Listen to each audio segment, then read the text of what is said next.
ഈശോയ്ക്കും പരിശുദ്ധ അമ്മയ്ക്കും 1000 നന്ദി പറയുന്നു. എൻ്റെ പേര് പ്രിയ, ഇതെൻ്റെ ഹസ്ബൻഡ് ജോൺസൺ. ഞങ്ങളിവിടെ വന്നിട്ട് ആദ്യമായിട്ട് ഉടമ്പടി എടുത്തത് 2019 നവംബർ 14 കടബാധ്യതകൾ കൊണ്ട് നിൽക്കാൻ പറ്റാത്തൊരു സാഹചര്യത്തിൽ വീട് ജപ്തി ചെയ്തു പോകുമെന്ന് പറയുന്ന ഒരു സാഹചര്യത്തിലാണ് ഞങ്ങൾ കൃപാസനത്തിലേക്ക് കടന്നു വരാനായിട്ട് ആദ്യമായിട്ട് തീരുമാനിക്കുന്നത്. ഒരുപാട് പ്രതീക്ഷയിലാണ് ഇവിടെ വന്നത്. ഓടി വരുമ്പോഴേക്കും നമ്മുടെ കാര്യങ്ങളൊക്കെ സാധിച്ചു കിട്ടും എന്നൊരു അന്ന് ഞങ്ങളുടെ മനസ്സിലുണ്ടായിരുന്നു. പക്ഷേ മാതാവിലേക്ക് കൂടുതലായിട്ട് അടുപ്പിക്കാൻ വേണ്ടിയിട്ടായിരിക്കണം പറഞ്ഞ സമയത്ത് ഞങ്ങൾ ആഗ്രഹിച്ച കാര്യം നടത്തി തന്നില്ല. വീണ്ടും ഞങ്ങൾ ഉടമ്പടികളൊക്കെ പുതുക്കി, വീണ്ടും പ്രാർത്ഥിച്ചു. അപ്പോഴും എവിടെയൊക്കെയോ ഒരു കുറവുകൾ ഉണ്ടായിരുന്നു എനിക്ക് തോന്നുന്നു.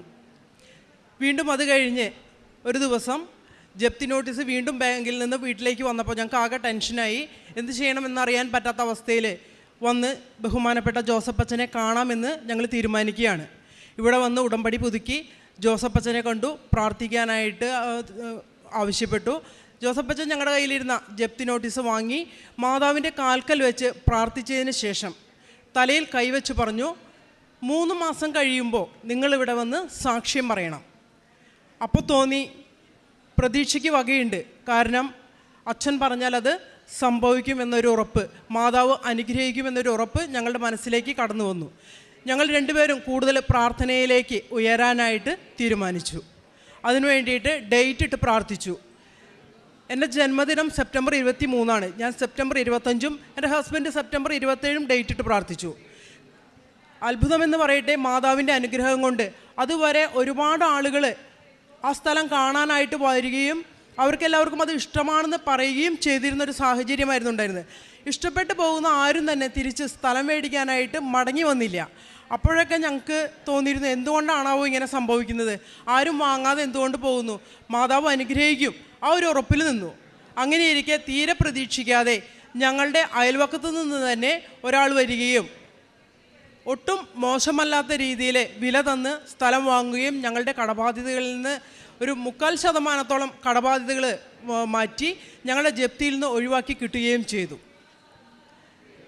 രണ്ടാമത്തെ നിയോഗം എന്ന് പറയുന്നത്, ഈ കഴിഞ്ഞ സെപ്റ്റംബർ 27 ഞാനൊന്ന് കാലുവഴുതി വീണപ്പോൾ എൻ്റെ കാലിൻ്റെ എല്ലൊന്ന് പൊട്ടി. അപ്പോൾ ഭയങ്കര ടെൻഷനായി. കാരണം വീട്ടിലെ കാര്യങ്ങളൊക്കെ ബുദ്ധിമുട്ടിലാവും. പ്ലാസ്റ്റർ ഇട്ട് കിടക്കേണ്ട അവസ്ഥയെക്കുറിച്ച് ഓർത്ത് ഭയങ്കര സങ്കടം തോന്നി എനിക്ക്. കാരണം എപ്പോഴും പണിയെടുത്ത് നടക്കുക, ഞാനൊരു അധ്യാപിക കൂടിയാണ്. അപ്പോൾ എന്ത് ചെയ്യണമെന്ന് അറിയാൻ പറ്റാത്ത ഒരു സാഹചര്യം. പിറ്റേന്ന് നോക്കുമ്പോൾ കാലിൽ ചെറുതായിട്ട് നീരൊക്കെ വന്നിട്ടുണ്ട്. ഡോക്ടറെ കാണാനായിട്ട് ഞങ്ങൾ പോയി. അവിടെ ചെല്ലുമ്പോഴൊക്കെ മാതാവിനോട് പറഞ്ഞു, മാതാവ് എന്ത് ചെയ്യുമെന്ന് എനിക്കറിയില്ല, പ്ലാസ്റ്റർ ഇട്ട് കഴിഞ്ഞാൽ എൻ്റെ അവസ്ഥ കൂടുതൽ മോശമാവും, കിടക്കയിൽ തന്നെ കിടക്കേണ്ട ഒരു അവസ്ഥ എനിക്ക് ആലോചിക്കാൻ പോലും വയ്യല്ലോ മാതാവേ. അവിടെ ചെന്ന വഴി ഡോക്ടർ എക്സ്റേ എടുത്ത വഴി പറഞ്ഞത് പ്ലാസ്റ്റർ ഇടണം, 4 ആഴ്ചയോളം പ്ലാസ്റ്റർ ഇട്ട് കിടന്നേ പറ്റൂ, കാലനക്കരുത് എന്ന് പറഞ്ഞു. അപ്പോൾ തന്നെ എനിക്ക് ഭയങ്കര സങ്കടമായി. ഞാൻ വിചാരിക്കാത്ത കാര്യങ്ങളാണ് നടക്കാനായിട്ട് പോകുന്നത്. ആ പ്ലാസ്റ്റർ ഇടുന്ന സമയത്ത് ഞാൻ മാതാവിനോട് പറഞ്ഞു, മാതാവേ എന്താ ഇങ്ങനെ സംഭവിക്കണേ, എനിക്കിത് ഉൾക്കൊള്ളാനായിട്ട് പറ്റില്ല, കിടന്ന കിടപ്പ് എനിക്കൊരിക്കലും ഉൾക്കൊള്ളാനായിട്ട് സാധിക്കുന്നില്ല എന്ന് ഞാൻ പറഞ്ഞു. ഈ സമയത്ത് അവിടെ നിന്നും പ്ലാസ്റ്റർ ഇട്ട് ഇറങ്ങുമ്പോൾ ഒട്ടും പ്രതീക്ഷിക്കാതെ തന്നെ ആ ഡോക്ടർ തിരിച്ചു വിളിക്കുകയാണ് എന്നെ. എന്നിട്ട് പറഞ്ഞു, 1 ആഴ്ച കഴിയുമ്പോൾ വരിക. അതെനിക്കൊരു പ്രതീക്ഷയായിരുന്നു, മാതാവ് ഇടപെട്ട് തുടങ്ങിയെന്നുള്ള ഒരു പ്രതീക്ഷ. ഞാൻ വീണ്ടും മാതാവിനെ വിളിച്ച് പ്രാർത്ഥിച്ചു. മാതാവിനോട് ഞാൻ യാചിച്ചു, മാതാവേ ഇന്ന് തൊട്ട് ഈ ഒരു മാസം മുഴുവൻ ഞാൻ ഉപവാസം എടുത്ത് പ്രാർത്ഥിക്കും, പ്രാർത്ഥനാ ജീവിതത്തിലേക്ക് ഉയരാനായിട്ടുള്ള ഒരു അവസരമായിട്ട് ഞാൻ ഇതിനെ കണക്കാക്കും. അന്നു മുതൽ കിടക്കയിൽ കിടന്നുകൊണ്ട് ബൈബിൾ വായിക്കാനായിട്ടും കൂടുതൽ ജപമാല ചൊല്ലാനായിട്ടും സാക്ഷ്യങ്ങൾ കേൾക്കാനായിട്ടും ധ്യാനങ്ങൾ കൂടാനായിട്ടും ഞാൻ ശ്രമിച്ചു. 1 ആഴ്ചയ്ക്ക് മുമ്പ് ഞങ്ങളുടെ വീട്ടിലായിരുന്നു ആ മാസത്തെ ജപമാലയുടെ ആ ദിവസം വന്നു ചേർന്നത്, എൻ്റെ ഡോക്ടറെ കാണാനായിട്ട് പോകുന്നതിന് മുമ്പ്. അപ്പോൾ ഞാനായിരുന്നു വീട്ടിൽ ജപമാല ചെല്ലുന്നതും അതുപോലെ തന്നെ ബൈബിൾ വായിക്കുന്നതും. ബൈബിൾ വായിക്കുമ്പോൾ എനിക്ക് പ്രതീക്ഷ തന്നൊരു വചനമായിരുന്നു ലൂക്കായുടെ സുവിശേഷം 1-ാം അധ്യായത്തിൽ 49-ാമത്തെ വാക്യം, ശക്തനായവൻ എനിക്ക് വലിയ കാര്യങ്ങൾ ചെയ്തു തന്നിരിക്കുന്നു, അവിടുത്തെ നാമം പരിശുദ്ധമാണ്. അതിൽ ഞാൻ ഉറപ്പിച്ചു, നാളെ ചെല്ലുമ്പോൾ എനിക്ക് ആഗ്രഹിച്ച രീതിയിൽ ഒരു ഉത്തരമായിരിക്കും ഡോക്ടർ തരിക. അവിടെ ചെന്ന് 1 ആഴ്ച കഴിഞ്ഞപ്പോൾ തന്നെ ഡോക്ടർ പറഞ്ഞു, കാലുകുത്തി മെല്ലെ നടക്കാമെന്ന്. വേറെ മരുന്നുകളൊന്നും ഞാൻ ഉപയോഗിച്ചില്ല. തന്ന മരുന്നുകളൊക്കെ വീട്ടിൽ മേടിച്ച് വെച്ചു. കാൽസ്യത്തിൻ്റെ ഒരു ഗുളിക മാത്രമേ ഞാൻ ഉപയോഗിച്ചിരുന്നുള്ളൂ. വേദനയുടെ ഗുളികയൊന്നും ഞാൻ ഉപയോഗിക്കാൻ തുടങ്ങിയില്ല. അത് കഴിഞ്ഞ് വീണ്ടും 2 ആഴ്ച കഴിയുമ്പോൾ വരാനായിട്ട് ഡോക്ടർ ആവശ്യപ്പെട്ടു. ഞാൻ വീണ്ടും പ്രാർത്ഥിച്ചു, മാതാവേ 2 ആഴ്ച കഴിയുമ്പോഴേക്കും എനിക്ക് എന്ത് സംഭവിക്കുമെന്ന് അറിയില്ല, 4 ആഴ്ചത്തെ കണക്കാണ് പറഞ്ഞിരിക്കുന്നത്. വീണ്ടും 2 ആഴ്ച തികയുന്നതിന് മുമ്പ് തന്നെ ഡോക്ടറെ കണ്ടപ്പോൾ പ്രത്യേകിച്ച് ഒരു ചികിത്സയോ അല്ലെങ്കിൽ നോട്ടമോ കൂടാതെ ചെന്ന വഴി തന്നെ ഡോക്ടർ പറഞ്ഞു പ്ലാസ്റ്റർ വെട്ടാം, നടക്കാം എന്ന് പറഞ്ഞു. ഡോക്ടർ പോലും അന്ന് ആ സമയത്ത് എന്നോട് പറഞ്ഞത്, ഇങ്ങനെ ആരുടെയും പ്ലാസ്റ്റർ അങ്ങനെ വെട്ടാറില്ല, ഇത്രയും നേരത്തെ വെട്ടിക്കൊടുക്കാറില്ല, 4 ആഴ്ചത്തെ കണക്കാണ് പറഞ്ഞിരിക്കുന്നത്. ഇത് 3 ആഴ്ച ആകുമ്പോഴേക്കും പ്ലാസ്റ്റർ വെട്ടി തന്നിരിക്കുന്നു, യാതൊരു കുഴപ്പമില്ല, നടക്കുമ്പോൾ ഒന്ന് സൂക്ഷിക്കുക എന്ന് മാത്രമാണ് ആ സമയത്ത് ഡോക്ടർ പറഞ്ഞിരിക്കുന്നത്. എൻ്റെ അമ്മ തന്ന ആ സമയത്തും ഞാൻ അമ്മയോട് ഒരു കാര്യം മാത്രമേ ആവശ്യപ്പെട്ടുള്ളൂ, ഡോക്ടറെ കാണാനായിട്ട് പോകുമ്പോൾ എനിക്ക് ഡോക്ടറെ അല്ല കാണേണ്ടത്, അമ്മയായിരിക്കണം എന്നെ ചികിത്സിക്കാനായിട്ട് അവിടെ ഇരിക്കേണ്ടത്, അമ്മയായിരിക്കണം എനിക്ക് മറുപടി തരേണ്ടത്. എൻ്റെ ആഗ്രഹം എന്താണോ അതാണ് അമ്മ അവിടെ എനിക്ക് സാധിച്ചു തന്നത്. ഇനി അടുത്ത 3ാമത്തെ നിയോഗം എന്ന് പറയുന്നത്, സാധാരണയായിട്ട് നമ്മളെപ്പോഴും മനുഷ്യർക്ക് വേണ്ടിയിട്ടൊക്കെയാണ് പ്രാർത്ഥിക്കാറ്. ഞാനാണെങ്കിൽ കഴിഞ്ഞ ഒരു ധ്യാനത്തിൽ അച്ഛൻ പറഞ്ഞു കേട്ടു, നമ്മൾ മനുഷ്യരോട് മാത്രമല്ല ജീവജാലങ്ങളോടും കാരുണ്യം കാണിക്കുന്നത്. അതുകൊണ്ട് തന്നെ എനിക്ക് ഒരുപാട് വളർത്തുനായ്ക്കളുള്ള ഒരാളാണ് ഞാൻ. അപ്പോൾ അതിലൊരെണ്ണം ജനിച്ചപ്പോൾ യാതൊരു കുഴപ്പമില്ലാതിരുന്ന ഒരു നായക്കുട്ടി, വളർത്തു നായക്കുട്ടിയാണ്. അപ്പോൾ അവന് ആദ്യ സമയങ്ങളിൽ ഒരു 2-3 മാസത്തോളം നടക്കാനായിട്ട് യാതൊരു പ്രയാസവും ഉണ്ടായിരുന്നില്ല. മറ്റുള്ളവരെ പോലെ നടക്കുകയൊക്കെ ചെയ്തു. തീരെ പ്രതീക്ഷിക്കാണ്ട് അവൻ തളർന്നപ്പോൾ ഞാൻ അവനെയും കൊണ്ട് ഡോക്ടറെ കാണിക്കാനായിട്ട് പോയപ്പോൾ ഡോക്ടർ പറഞ്ഞത്, അവൻ്റെ എല്ലിന് കനമില്ല, ഒരു പക്ഷേ 6ാമത്തെ കുട്ടിയായതുകൊണ്ടായിരിക്കാം അവൻ്റെ എല്ലിന് കനമില്ല, അതുകൊണ്ട് തന്നെ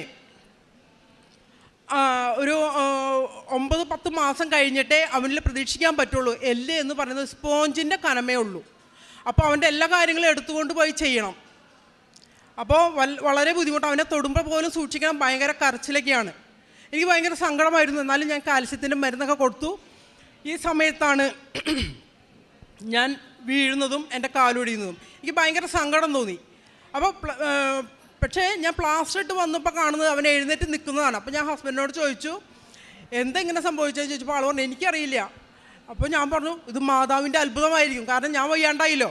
അപ്പോൾ അതിൻ്റെ മേലെ മാതാവ് പ്രവർത്തിച്ചു തുടങ്ങി. ആ സമയത്ത് മെല്ലെ നടന്നു. വീണ്ടും പ്ലാസ്റ്റർ വെട്ടുന്നതിന് 4 ദിവസം മുമ്പ് അവൻ പൂർണ്ണമായിട്ടും തളർന്നു പോയി. അങ്ങനെ ആ ഒരു ദിവസം ഭയങ്കരമായിട്ടും മഴ പെയ്യാണ്. ആളാണെങ്കിൽ കടയിലിരിക്കുന്നത്, വീട്ടിൽ ആരുമില്ല. അതിനൊന്നും മഴവെള്ളത്തിൽ നിന്നും കയറ്റി കിടത്താനായിട്ട് പോലും ആർക്കും സാധിക്കുന്നില്ല. ഞാൻ നോക്കുമ്പോൾ ചെളിയിൽ കുതിർന്ന് കിടക്കണത്. എനിക്ക് സങ്കടമായി. സങ്കടം എന്ന് വെച്ചാൽ ഞാൻ ഇത്രയധികം സ്നേഹിച്ചിട്ട് എനിക്ക് ഭയങ്കര സങ്കടം തോന്നി. അപ്പോൾ ഞാൻ മാതാവിനോട് പറഞ്ഞു, മാതാവേ, ഒന്നില്ലെങ്കിൽ അവനെ നീ തിരിച്ചു വിളിക്കുക, അല്ലെങ്കിൽ അവനെ ജീവനോടെ എനിക്ക് തരിക. ഞാൻ അവിടെ ഒക്ടോബർ 31 ഡേറ്റ് ഇട്ട് ഞാൻ പ്രാർത്ഥിച്ചു. അതിൻ്റെ ഫലമായിട്ട് മാതാവിൻ്റെ അനുഗ്രഹം ഒന്നുകൊണ്ട് മാത്രം, മരുന്ന് പോലും കൊടുക്കാൻ പറ്റാത്ത സാഹചര്യത്തിൽ ഡേറ്റ് ഇട്ട് ഞാൻ പ്രാർത്ഥിച്ചു. കൃത്യം 3ാമത്തെ ദിവസം ഞാൻ നോക്കുമ്പോൾ അവൻ എഴുന്നേറ്റ് നടന്നു പോകുന്നു. എനിക്ക് ഒട്ടും വിശ്വസിക്കാൻ പറ്റിയില്ല. അതുവരെ 10 മാസം കഴിഞ്ഞിട്ടേ നടക്കൂ എന്ന് പറയുന്ന എൻ്റെ നായ്ക്കുട്ടി മെല്ലെ നടന്നു പോകുന്നു. ഇപ്പോൾ സുഖമായിട്ട് അവൻ നടക്കുകയും കളിക്കുകയും എല്ലാം ചെയ്യുന്നു. പൂർണ്ണമായിട്ടും അവനൊരു മാറ്റം മാതാവിൻ്റെ അനുഗ്രഹം കൊണ്ട് കിട്ടി. അതോടൊപ്പം തന്നെ മറ്റൊരു സാക്ഷ്യം എന്ന് പറയുന്നത്, എൻ്റെ ഒരു ബന്ധുവായ സഹോദരി 3-4 വർഷമായിട്ട് ഈ കുട്ടികളില്ലായിരുന്നു. ഈ സമയത്ത് അവർ പറഞ്ഞിരുന്നു പ്രാർത്ഥിക്കണമെന്ന്. അപ്പോൾ ഞാൻ എന്ത് ചെയ്തു, സാധാരണ നമ്മളെല്ലാ നിയോഗങ്ങളും വെക്കുന്നത് നമുക്ക് വേണ്ടിയിട്ടാണ്. ഞാൻ ഓരോരുത്തർക്കും വേണ്ടി പ്രാർത്ഥിക്കുമ്പോഴും എൻ്റെ നിയോഗങ്ങളെ മാറ്റിവെക്കുക ചെയ്യുക. ഇവിടെ വരുമ്പോൾ എനിക്ക് എൻ്റെ എന്നുള്ളൊരു ചിന്തയിൽ നിന്ന് മാറി മറ്റുള്ളവർക്കും കൂടി വേണ്ടി പ്രാർത്ഥിക്കാനായിട്ട് ഞാൻ ശ്രമിച്ചു. ആ നിയോഗത്തിലൊന്നും മാറ്റിയിട്ട് ഞാൻ ആ സഹോദരിക്ക് വേണ്ടി പ്രാർത്ഥിക്കാനായിട്ട് തുടങ്ങിയപ്പോൾ അവർ ഇന്നലെ വിളിച്ചിട്ട് പറയാണ് അവരുടെ റിസൾട്ട് പോസിറ്റീവായി എന്നുള്ള കാര്യം. ഇനി അടുത്തൊരു നിയോഗം ഉടമ്പടി തൈലത്തിലൂടെ എനിക്ക് കിട്ടിയ സൗഖ്യത്തെക്കുറിച്ചാണ്. എനിക്ക് ചെരിഞ്ഞ് കിടക്കാനായിട്ട് പറ്റില്ല. ഈ കയ്യിലെ മസിൽ അങ്ങോട്ട് പൊന്തി വരും. കിടന്നു കഴിഞ്ഞിട്ടുണ്ടെങ്കിൽ പിന്നെ ചെരിഞ്ഞ് കിടക്കാൻ ഭയങ്കര ബുദ്ധിമുട്ടാണ്. ഈ സമയത്ത് ഞാൻ ഉടമ്പടി തൈലം ഉപയോഗിച്ച് കയ്യിൽ കുരിശ് വരച്ച് വിശ്വാസ പ്രമാണം ചൊല്ലി പ്രാർത്ഥിച്ചതിൻ്റെ ഫലമായിട്ട് എനിക്ക് പൂർണ്ണമായ സൗഖ്യം എൻ്റെ കൈക്ക് തന്ന് മാതാവ് അനുഗ്രഹിച്ചു. ഇതോടൊപ്പം തന്നെ ഞാൻ ഒട്ടനവധി കാരുണ്യ പ്രവർത്തികളും ചെയ്യാറുണ്ട്. അതായത് ഭക്ഷണം കൊടുക്കാനായിട്ട് വഴിയോരത്തിരിക്കുന്നവർക്ക് സാധാരണ രീതിയിൽ ചോറ് കൊടുക്കുക എന്നതിനുപരിയായിട്ട് അവർക്ക് മനസ്സിൽ അവർ കഴിക്കാൻ ആഗ്രഹിക്കുന്ന ഭക്ഷണം എന്താണോ അത് ഞാൻ പോയി അവിടെയുള്ള ആളുകൾക്ക് വിതരണം ചെയ്യുക ഒരു ശീലമാക്കി. അതോടൊപ്പം തന്നെ പത്രവിതരണത്തിന് അക്രൈസ്തവരായിട്ടുള്ള ആളുകളുടെ അടുത്തേക്ക് പോവുകയും അവർക്ക് മുന്നിൽ പത്രം കൊടുത്ത് വിശ്വാസ പ്രമാണം ചൊല്ലി പ്രാർത്ഥിക്കുകയും കൂടുതൽ ഈശോയിലേക്ക് മാതാവിലേക്ക് അടുക്കാനായിട്ട് എൻ്റെ അനുഭവങ്ങൾ വെച്ചുകൊണ്ട് അവരെ പ്രോത്സാഹിപ്പിക്കുകയും ചെയ്തിരുന്നു. പിന്നെ ഞാൻ പഠിപ്പിക്കുന്ന എൻ്റെ വിദ്യാർത്ഥികൾക്ക് വളർച്ചയിൽ അവർ ദൈവത്തോട് അടുക്കേണ്ടത് ആവശ്യമാണെന്ന് അറിയുന്നത് കൊണ്ട് തന്നെ അവരോടും മാതാവിനെക്കുറിച്ച് പറയാനും പ്രാർത്ഥിക്കാനും പറഞ്ഞുകൊണ്ട് അവർക്കും പത്രം വിതരണം ചെയ്യുകയും ചെയ്തിരുന്നു.